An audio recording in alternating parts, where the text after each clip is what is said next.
ரசிகன வணக்கம். ரசிகன வணக்கம். கொள்ளையாய் ஆமா பேச்சு வருவாயா வரி கொழுந்து இருப்பதை கண்டால் பகவதியால் காண்கிறார் காண்கிறாள் காண்கிறாள்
கண் கட்டதுக்கு அப்புறம் சூரிய நமஸ்காரம் இருக்குன்னா உணர்வுகள்லாம் அடங்கினதுக்கு அப்புறம் நீ வந்தானே வராம போனானே அப்படி உணர்வுகள் தடுமாறும் பொழுது அதை ஒரு நிலை கொண்டு இறைவனை அடையும் மார்க்கம் ஏற்படுத்துவது. உன் மனம் ஒரு நிலையை வந்து விட்டால் செய்யும் செயல் சுத்தமாகும், லட்சியம் வேகமாக அடைபடும். கண்டிப்பா சிதறிய மனம் ஒன்றுபடுவதற்கும் ஒன்றுபட்ட மனம் ஒழுங்காய் செயல்படுவதற்கும் செயலில் வெற்றி அடைவதற்கும் உருவாக்கப்பட்டதுதான் ஆன்மீகம். சாமியார போறதுக்கு நீ போனாலும் நான் ஏத்துக்கிட மாட்டேன். உனக்காக இறைவன் நிர்ணயித்த கடமை நீ செய்து முடித்தால் அதுதான் ஆன்மீகம். குடும்பத்தை விட்டுட்டு போய் உட்கார்ந்து இருந்தா நீ அது ஆன்மீகம்னா நான் ஏற்றுக்கிட மாட்டேன். எவருக்கு இறைவன் எதை நிர்ணயம் செய்திருக்கிறானோ அந்த கலைத்தை நோக்கி நீ பயணம் செய்து கொண்டிருந்தா வெற்றி எளிதில் இருக்கும். வெற்றினே கண்டுபிடிக்க எந்த செயல் செய்யும் பொழுது உன் மனம் சந்தோஷப்படுகிறதோ இஷ்டப்படுகிறதோ அதுதான் உன் களம், அதுதான் உன் வேலை. தேர்ந்தெடுத்து போயிட்டே இருக்கு. நம்மளுக்கு எத்தனையோ வேலை கிடைச்சாலும் இந்த தொழில வந்து நிக்கவே எதற்கு, எனக்கு இதுலதான் சந்தோஷம். நிறைய பாடுறோமோ குறைய பாடுறோமோ நல்லா பாடுறோமோ சுமாரா பாடுறோமோ அவனை பாடிக்கிட்டே இருக்கணும், அவ்வளவுதான் நம்மளுக்கு விஷயம். சந்தோஷமா இருக்கும். மனம் எதை இஷ்டப்பட்டு இருக்கிறதோ அதான் உங்க இடம். அப்படி நமக்காய் வடிவமிட்டு கொடுத்தவர் தான் மணிகண்டன் ஒரு ஆள். பகவதி கண்ணனா தான் நிறைய பேருக்கு தெரியும். அதான மணிகண்டன் ஒரு அண்ணாத்த. அவருடைய வாழ்நாள் சரித்திரம் நீங்க பாத்தீங்கன்னா அடையப்பா அவரே இப்படி மாறி இருக்காரு அப்படிங்கிற மாதிரி. 7 வயதில் சபரிமலை சென்ற வேளை அந்த சபரிமலை நன்னாரி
தொட்டு கேட்கணும்னு தெரியல, எப்படி நம்ம வீடு போய் சேர போறோம்னு தெரியல. ஆமா, மண்டையில உதித்ததல்லவா ஒரு ஞானம். ஐயப்ப சாமியுடைய திருவுருவத்தை உறைஞ்சு அப்படி வச்சாச்சு முன்னால. சரி. வரவங்க போறவங்க 4 அணை 8 அணை 1 அணை போட்டு என்ன செய்யுது, பகவான் அருளால் துட்டு சேரு. சரி. அந்த துட்டை எடுத்துக்கிட்டு சபரிவாசன் அருளை பெற்று வருகிறார். இவன் தான் நம்மால் பண்ணாத சேட்டெல்லாம் கிடையாது. திங்காத கறியும் கிடையாது, குடிக்காத சாராயம் கிடையாது, அடிக்காத எஞ்சம் கிடையாது. ஆமா. தோவாலை நகரீல தோவாலை நகரீல அவதாரம் கொண்டவன்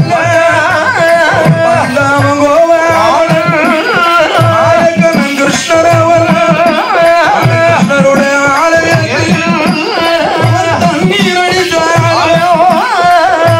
வச்சு அடிக்கும் மணியறையில அடிக்கும் மணியறையில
வாழ்வை வெறுத்தவன் ஞானி அல்ல.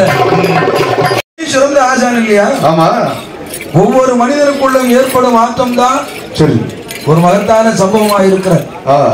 அப்படி சுவாமி பகவதி கண்ணனுக்கு ஏற்பட்ட மாற்றம் தான் ஆமா இன்று அவருடைய நிலை. தனக்கென்று வாழாத ஒரு நிலை, சரி மக்களுக்காக வரும் நிலை. ஆமா பைத்தியகார மாதிரி தான் தெரியும். பகவானே பைத்தியகார மாதிரி தான் வர்றாரு, கண்டுபிடிச்சிருமா என்ன? எவ்வளவு பிரச்சனை நோய் நொடியில மனிதர் வாழ்ந்திருப்பான். இந்த கொரோனா எல்லாம் வந்துச்சு, ஆக்சிடென்ட் எல்லாம் எவ்வளவு நடக்கு. எங்கேயாவது ஒரு பைத்தியக்காரன் அடிப்படி செத்தான்னு கேள்விப்பட்டிருக்கலாம்? கொரோனாவில எங்கேயாவது ஒரு பைத்தியக்காரன் வெண்டல அலையிறவன் செத்தான்னு கேள்விப்பட்டிருக்கலாம்? இல்லை. மினரல் வாட்டர் தான் குடிப்போம், மினரல் வாட்டர் தான் குடிப்போம். ஹை குவாலிட்டி சாப்பாடு தான் சாப்பிடுவான். நம்மளுக்கு தான் பிரஷரு, சுகரு, அட்டாக்கு எல்லாம். அவன் எதுல என்ன கிடைக்குன்னு தெரியாது, நல்லா இருக்கா கெட்டு போச்சுன்னே தெரியாது.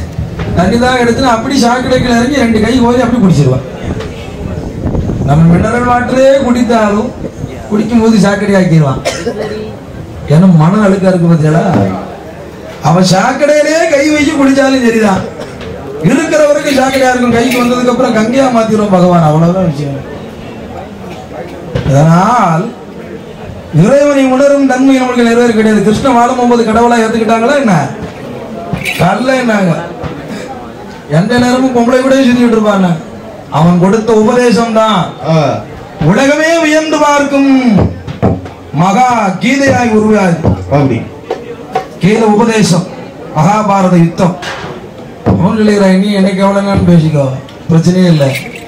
என்னுடைய வேலை தர்மத்தை நிலைநாட்டுவது. ஆமா, அர்ஜுனனிடம் உரைத்துக் கொண்டிருந்தான். பீஷ்மரை கொள்வதற்காக கிருஷ்ணன் இறங்கி வரும் பொழுது, கிருஷ்ணா தன்னுடைய வாக்கை மீறினால் இந்த உலகம் உன்னை அவதூறாய் பேச வேண்டாம் என்று உரைத்தான். அர்ஜுனா, என்னை புகழ்ந்து கொண்டிருக்கும் இதே திருநாடு ஒரு நாள் என்னை இகழ்ந்து பேசும், சாபமிட்டு என்னை பழிக்கு பழிவாகும். அதையும் நன்கு அறிவேன் கிருஷ்ணன். அதை பற்றி எனக்கு கவலை இல்லை. வந்த வேலை தர்மத்தை நிலைநாட்டுவது. அதை நிலைநிறுத்த வேண்டுமானால் எந்த சபதத்தையும் எந்த சாபத்தையும் மாற்றி அமைப்பான் இந்த வாசுதேவ கிருஷ்ணன் அப்படின்னு ஒரு சபதம் போடுவான். அவனமே இடிந்து கொள்ளும் பொழுது வாயில் காவலில் காவல் காப்பதனால் என்ன பயன்? ஆமா, அதனால் இந்த சமுதாயத்தினுடைய முன்னேற்றத்திற்கு முட்டுக்கட்டை போடும் எந்த பழைய குல வழக்கங்களா இருந்தா அதனை வேரோடு அறுத்து எரியுங்கள். அப்பொழுது அடுத்த கட்டத்தை நீ நகர முடியும் இல்லையா? ஆமா, அப்படி ஒரு சோதனையான கட்டம் தான் இந்த பகவதி கண்ணனுக்கு வந்தது. சரி, எல்லா நிலையிலும் இந்த ஆண்டவரை எப்படி சொல்வது எப்படி செய்வது என்று அறியாத நிலைத்து நின்ற வேலைதான் அதை ஏற்பாடி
நம்ம சாமி அபராணி போலவே உட்கார்ந்துருக்காங்க. எந்த கான்ட்ராக்டா இருந்தாலும் யாரு ஏலம் குறைவா எடுக்காங்களோ அவங்களுக்கு தான் அனுப்பிச்சாங்க. சாமி என்ன செய்ய போறோம் யாரு செய்ய போறோம்னு முடிச்சுட்டு இருக்கிறாங்க. ஒவ்வொருத்தரும் ஒவ்வொரு ரேட்டை கட்டிட்டு இருக்காங்க. 3 கோடி 4 கோடி 5 கோடி அப்படி சுவாமி ஒரு ரேட்டு நிர்ணயம் செய்கிறார். அது இருந்து போக உடம்புல இருக்கிற 1 கோடிக்கும் குறைவான அடிச்சார். அப்படி அதுக்குள்ள இது முடியற காரியமே இல்லையப்பா, இது எப்படி செய்ய முடியும்? அப்படி காரணம் கையில காசு கிடையாது, பணம் கிடையாது. அந்த படிகள் அடிப்பதற்கு மலையை படிக்கட்டாக மாற்றுவதற்கு ஆயுதமும் கிடையாது, மிஷினும் கிடையாது. ஆனால் ஆண்டவன் அருளை நம்பி மட்டும் வருகிறார். அப்படியாவது இந்த ஆண்டவனுக்கு ஒரு ஆலயம் அமைக்க வேண்டும், அதற்காக ஒரு பெரிய பிரச்சனை நடந்துச்சு. அதை தாண்டி ஒரு ஆலயம் அமைக்கணுங்கிறதுக்காகத்தான் இந்த போராட்டம். அந்த ஏழைகளுடைய அந்த கான்ட்ராக்ட் நம்ம கை பொறுப்புக்கு வருது. பகவான் என்ன செய்கிறார்? இரவோடு இரவாக திக்கட்டவனுக்கு தெய்வமே துணை அல்லவா? சுத்திலும் ஒளியை எடுத்துக்கொண்டு முதல் படியை அவரே செலுக்குகிறார். அந்த ஏர்வாறு நகரனை சாமி பட்ட தண்ணதியிலே முன்னால் இருக்கும் படி கட்டிலே அப்படி 4 படி செலுக்கிறாரு. சாமி ஒரு 50,000 கொடுங்க, 1 லட்ச ரூபா கொடுங்க, அடுத்த கட்டத்துக்கு போறோம். அதை வாங்கி ஒரு மிஷின் வாங்குறாரு. அந்த மிஷின் வச்சு அடுத்தல 2 படி அடிக்க, அதை இன்னொரு மிஷின் வாங்குறாரு, அதை வச்சு இன்னும் 4 படி அடிக்க. கையில மொத்தமா ஒரு பணம் வருது. அந்த பணத்தை எடுத்து முதலாளி குடும்பத்தை பார்க்கணுமா, இந்த மக்களுக்காக ஒரு ஆண்டவரை உருவாக்கி சமுதாயத்தை பார்க்கணுமா? 2 கேள்வி கேள்வியா? நம்ம சுவாமி பகவதி கண்ணன் என்ன செய்கிறார்? நடந்த நிகழ்வுகளை கூறுகிறார். சபரிவாசன் அருளை பெற்று வந்தோம். 2வது கிருஷ்ண கோயில உரி அடிச்சுக்கிட்டு இருந்தோம். 3வது இருக்கிற அம்மையை போய் பார்த்து வந்து அப்பனை பார்த்து வந்து என்னையும் பார்க்க எப்போ வருவான்னு கேட்கிறா. எங்க இருக்கிற?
அதை விட பேரின்மை இந்த உலகில் ஒன்று விளையிட்டு சொல்ல சரி.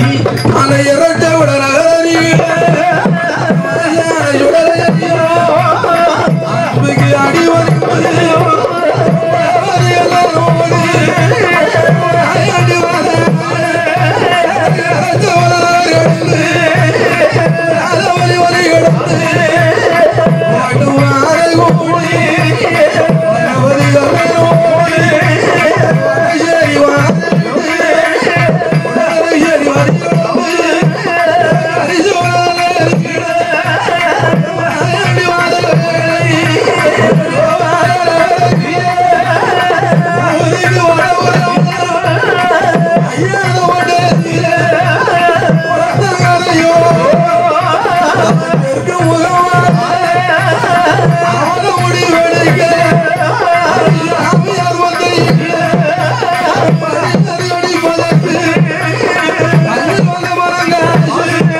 கல்லை சிலையாக வடிக்க வேண்டும், அந்த சிலையை கடவுளாக மாற்ற வேண்டுமானால்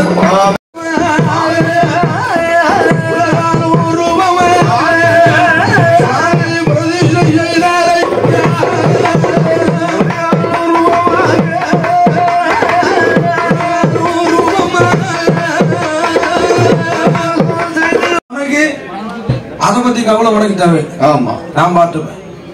ஒரு வருஷமா 2 வருடமா சுவாமி இந்த ஆண்டவனை வைத்து வழிபட்டு 12 வருடமா எந்த ஊருக்கு போனதாவே இருக்கிற அநேகமா வேலைக்கு போனதாகவும் பார்க்க முடியாது. ஆனால் இறைவன் அருளால் அவருக்கு என்ன கிடைக்கணுமோ, என்ன தேவையோ, எது வேணுமோ அது அவருக்கு கிடைச்சுக்கிட்டே இருந்துச்சு. ஒரே காரணம் தான், மகாபாரத யுத்தத்திலே கிருஷ்ண பரமாத்மா கொடுக்கும் அறிவுரையை புரிந்து கொள்ள முடியாமல் சரி அர்ஜுனன் திணறிய வேலை வேற காலையில விழுந்துருவாங்க. கிருஷ்ணா, மூடனா இருந்தாலும் உன்னை சரணடைந்த பக்தன் தான், என்னை வழி நடத்துவது உன் பொறுப்பு என்று சொல்வான் இல்லையா? நீ மாறி ஆண்டவன் அருளால் அனுக்கிரகம் பெற்று நின்றவர். சரி, இன்று வரை 12 வருடம் சாமி தான் இருந்திருப்பார். நானும் பார்த்திருக்கிறேன். வேலை செய்யணும், பிள்ளைகளை கட்டி கொடுக்கறதுல இருந்து கோயில் வளர்ச்சியில இருந்து எல்லா நிலைமையும் ஆண்டவன் அருளால் அவருக்கு கைகூடி வந்தது. காரணம், இறைவனை முழுமையாய் நம்பி சரணடைந்த பக்தர்களில் அவர் ஒருவர். அவர் என் குரு. ஆமா, 7 வருடம் ஆச்சு அவரை சந்திச்சு. 4 மணி நேரம் சந்தித்த ஒரு சந்திப்பு 4 வருடம் கழித்து மீண்டும் சந்தித்தோம். அதுவும் இந்த கோயில்ல மீண்டும் வந்து பாடுவதற்குண்டான வாய்ப்பு இது 3வது வருடமா பாடிக்கிட்டு இருக்கு. ஒரு மனிதனுடைய மனநிலையில் மாற்றத்தை ஏற்படுத்த முடியுமானால், மனிதனுடைய மாற்றத்திலே ஒரு மகிழ்ச்சியான கருத்தை உருவாக்க முடியுமானால், ஒரு வெற்றியை உருவாக்கி கொடுக்க முடியுமானால் அவரை குருவாக ஏற்பதில் தவறில்லை. என்னுடைய குருவாய் அவர் தான் இருக்கிறார். வழி நடத்துவதிலும் சரி, வழிகாட்டுவதிலும் சரி அவர்தான் எனக்கு முன்னோடி. இதுவரை நல்லா தான் போயிட்டு இருக்கேன். நம்பினார் கெடுவதில்லை, நான் முறை தீர்ப்பு பொய்ப்பதில்லை அல்லவா? ஆண்டவனுடைய அருளாலே 12 வருட காலமாக வேலை இல்லாம இருந்தாலும் நம்ம இடல கூட சாமி பார்த்தாப்புல அங்க ஒரு வீடு விட மீனை தூக்கி போட்ட மாதிரி இருந்துச்சு. இன்னும் சாமி மீனை பறிக்கி போட்டுட்டு இருக்க அப்படின்னு யோசிச்சுட்டு இருந்தேன். சரி, ஏதாவது ஒரு வேலை செஞ்சுட்டு போறோம்னு பார்த்தேன். அப்படியே மாற்றி அமைத்து கொடுத்தாங்க. சாமிக்கு சல்லடம் அடிக்கிறது, புள்ள அடிக்கிறது, கம்பு செய்யறது, அது என்னது வண்டைய கம்பு செய்து கொடுக்கிறது, கரகாரி மாலை செய்து கொடுக்கிறது. அந்த தொழிலை இருந்த இடத்தில் இருந்தே மெருகேற்றி கொடுத்தான் பாரு. அப்ப அப்பனுடைய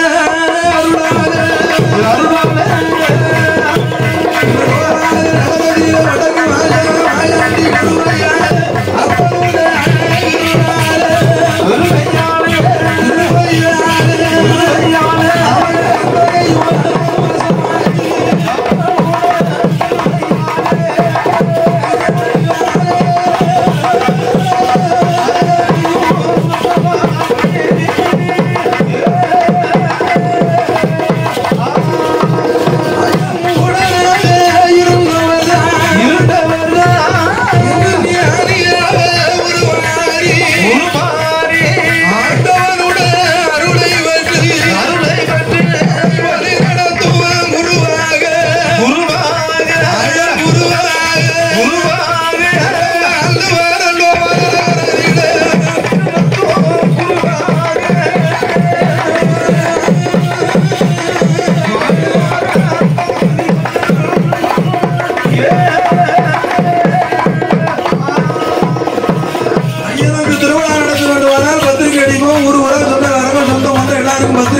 கூட்டம் கூட்டுவான். ஆமா. திருச்செந்தூர் முருகன் கோயிலுக்கு தைப்பூசம் வருது. சரி. பத்திரிக்கை அடிச்சா வீடு விடா கொடுக்காங்க. இல்ல. இல்ல மண்டைக்காட்டு பகவதிக்கு திருவிழா வருது. பத்திரிக்கை அடிச்சு வீடு விடா கொடுக்காங்க. ஒரு செய்தி தான் வரும். அவனுடைய அருளை நாடி மக்கள் கூட்டம் வரும் இல்லையா? ஆமா. இந்த தோவால நகர்ல வடக்கு மாசான மாயாண்டி சொல்றதுக்கு அப்படிதான். லைவால ஒரு டெலிகாஸ்ட்ல ஒரு இன்ஃபர்மேஷன் தான் வரும். மாயாண்டிக்கு குடம் நம்ம ஒரு குடம் நடத்துற என்ன செய்வோம்? கையில ஒரு 5 லட்சம் ரூபாய் 10 லட்சம் ரூபாய் ரெடி பண்ணி வச்சுக்கிட்டு தான் உடைய ஏற்பாடே நடக்கும். ஆனா எப்படி தெரியுமா? 1 ரூபாய் கூட கையில இருக்காது. உடனே அறிவிச்சிருவார். அறிவித்த நாளில் இருந்து அப்ப ஆண்டவன் அருளா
மாநகரிலே மறிக்கொழுந்து சாத்தியிருக்கு. பிச்சிப்பு வாசத்தோடு உள்ள உட்காரலாம். வெளியே போனா வரமை கட்டி இருக்கு. கத்தியோட ஒருத்த உட்காந்துருக்க நெஞ்சு கீழி ரத்தமா அடிச்சு வெளியே போட்டுருவான். நீ என்னமா இருக்க போற? அப்படி தர்மத்தின் பாதையில் வழி நடந்து தர்மத்தை நிலைநிறுத்தி ஆண்டவனை அடைவே. ஆனால் கருவறைக்கிலே ஆண்டவரோடு மஞ்சளையாக பிச்சிப்பு வாசமாக அமர்ந்திருக்கலாம். இல்லன்னா அதர்மத்தின் பாதைக்கு தான் போவேன், அரக்கனா தான் வாழ்வேன்னா வெளியே பரன்ல நெஞ்சகிரி உட்கார வைக்கலாம். எப்படி வசதி? சரியான டெபரேஷன். ஆண்டவன் வழியில் தர்மத்தை நிலைநாட்டி உள்ளே நாம் இருப்போமானால் ஆண்டவனோடு மஞ்சளையாக மறிக்கொழுந்தாக மலராக அவனோடு இருக்கலாம். சரி. வழிமாறி போறவர்களுக்கு உதாரணம் காட்டுவதற்கு எதிராக வெளியே பரனில நெஞ்சகிரி ரத்தமா வெளியவும் கிடக்கலாம். அவனவன் செய்த விலைக்கு ஏற்றவாறு மனநிலைக்கு ஏற்றவாறு வாழ்நிலைக்கு ஏற்றவாறு அவன் அமைத்து கொடுப்பான். அப்படி நீ மனிதனா இருக்க போறியா, அரக்கனா இருக்க போறியா, இல்ல தேவர்களா இருக்க போறியா, இல்ல அசுரனா இருக்க போறோமா? முடிவு நம்ம கையில தான் கொடுத்திருக்காங்க இல்லையா? எவரேஜன் தெரியுதானே? நான் சொல்லல, சாமி கொடுத்தது. பழி கொடுக்கணும் உடனே 7 பழியை கொடுத்தோம், நம்ம கறி சாப்பிட்டோம், சமைச்சு தின்னோம், மாயாண்டி பழி கேட்டாருங்கிறதுல அப்படி ஒரு டாபிக் இருந்துச்சு. ஆனால் ஏன் நடக்கிறது? உள்ள எதுக்கு சைவமா இருக்கு, ஆனந்தமா இருக்கு. மனைவியோடு வாழ்ந்தால் இன்பம், தாசியோடு வாழ்ந்தால் சிற்றின்பம், இறைவனோடு தொடர்பு கொண்டிருந்தால் அது பேரின்பம், அழியா புகழ். நீ தேர்ந்தெடுக்கும் பாதை எது? எதை தேர்ந்தெடுக்கிறாயோ அதைத்தான் அடைய போகிறார். ஒரு உபதேசம் ரொம்ப நல்லா இருந்துச்சு. உண்மையான விஷயம், உன்னுடைய மனநிலையில் நீ எப்படி இருக்க போகிறாய்? அரக்கனாய் இருக்க போறாயா, ஆண்டவன் அருளால் தேவர்களாய் ஞானியாய் ரிஷியாய் வாழ போகிறாயா? அது ரிஷினாப்ப மனை பிள்ளைல விட்டுட்டு போயிட்டு வானே? சத்தியமா கிடையாது. அப்படி போனா நான் ஏற்றுக்கிடவே மாட்டேன். ரிஷிமார்களும் முனிவர்களும் மனைவிகளோடு பிள்ளைகளோடு தான் வாழ்ந்ததா சரித்திரம். தனியா வாழ்ந்ததே கிடையாது. கிடையாது இல்லையா? முனிவருக்கெல்லாம் பெரிய முனிவர் அகத்தியரே லோகமுத்திரையோடு தான் வாழ்ந்தார், மனைவியோடு தான் வாழ்ந்தார். எது எங்க இருக்கணுமோ அது அங்க இருக்குமானால் எல்லாம் நலம். 24 மணி நேரத்துல 18 மணி நேரம் காம சிந்தனையில தான் இருப்போம்னா அது ஒரு ரகம் இல்ல. என்னுடைய எண்ணம் வெளிப்படும் பொழுது அதை நான் என் மனைவியோடு நான் தொடர்பில் இருப்பேன், மற்ற நேரம் இறை சிந்தனையில் இருப்பேன் என்று நீ முடிவெடுத்தால் அது சிறந்த நிலை. தேவையானதை எடுத்துக்கொண்டு மீதி நேரம் இறைவனோடு நீ தொடர்பில் இருந்தால் அந்த இறைவனை அடையும் மார்க்கம் அவன் காட்டும் வழி எட்ட முடியாத நிலையில் இருக்கு. உலகத்திலே பெரிய கணக்கு மேதை ராமானுஜர் அன்னைக்கு போட்டு வச்ச மேத்தமெட்டிக்ஸ் இன்னும் வரைக்கும் செய்ய முடியாம தலையிட்டு இருக்காங்க.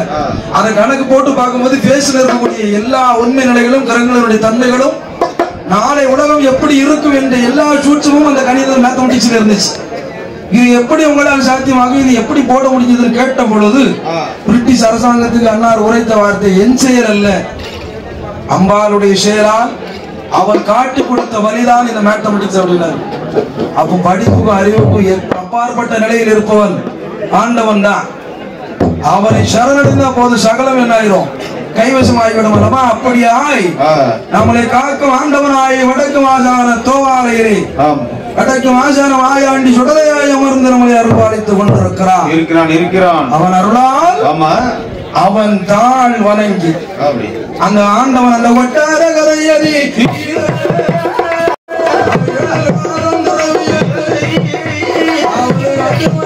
அவன்